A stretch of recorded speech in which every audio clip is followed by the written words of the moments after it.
Megastar Chiranjeevi అయితే ఏంటి, ఎవరైతే నాకేంటి అనేలా కనిపిస్తుంది నయనతార యొక్క తీరు.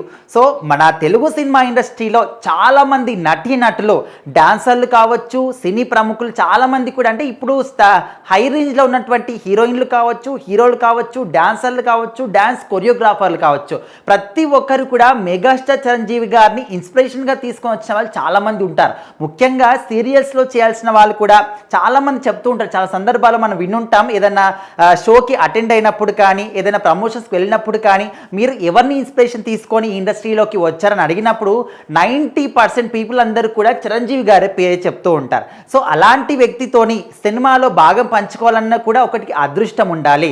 దానికి తోడు చిన్న క్యారెక్టర్ ఎందుకు కాదు, ఒక 30 సెకండ్స్ అయినా కూడా ఆయన సినిమాలో కనిపిస్తే అదే మాకు గొప్ప విషయం అని చెప్పుకునే వాళ్ళు కూడా చాలామంది ఉంటారు. స్టిల్ ఇప్పటికి కూడా ఆయన ఇంత ఏజ్కి వచ్చినప్పటికీ కూడా చాలామంది ఇప్పుడు పుట్టిన పిల్లలు కూడా తనతో పాటు నటించడానికి ఎంత ఆసక్తి చూపిస్తారంటే, మరి ఆయన గొప్పతనం అలాంటిది, ఆయన నటన తీరు అలాంటిది, మన తెలుగు సినిమా ఇండస్ట్రీకి ఆయన చేసినటువంటి సేవలు అలాంటివి. సో అలాంటి వ్యక్తితోనే నయనతార గారు మాత్రం ఒకప్పుడు సినిమా ఛాన్స్లు వచ్చినప్పటికీ కూడా ఈజీగా రిజెక్ట్ చేశారంట.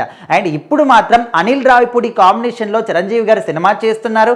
ఆ సినిమా సంక్రాంతికి వస్తున్న విషయం కూడా అందరికీ తెలిసిందే. సో ఆ సినిమాలో నయనతార గారు నటిస్తున్నారు. ఇదంతా కూడా బాగానే ఉంది. అయితే ఈ మధ్య కాలంలో నయనతార ఏ విధంగా అంటే, ఒక సినిమా చేస్తుంది, ఓకే, ఆ సినిమాకి తగ్గట్టుగా తన రేంజ్కి తగ్గట్టుగా రెమ్యునరేషన్ తీసుకుంటారు. అయితే ఆ సినిమాకు సంబంధించి ప్రమోషన్స్లో భాగంగా ఏ ఒక్క టీవీ షోస్ కానీ ప్రమోషన్స్లో ఎక్కడా కూడా నయనతార గారు పాల్గొనరు. ఎందుకోసము అంటే, సినిమాలో నటించడానికి సపరేట్గా రెమ్యునరేషన్, అదేవిధంగా తను మళ్ళీ ప్రమోషన్స్లో పాలు పంచుకోవాలంటే అక్కడ కూడా సపరేట్గా రెమ్యునరేషన్ ఇవ్వాలి. సో ఇక్కడ అనిల్ రావిపూడి గారికి కూడా నయనతార గారు కొన్ని కండిషన్స్ పెట్టారంట.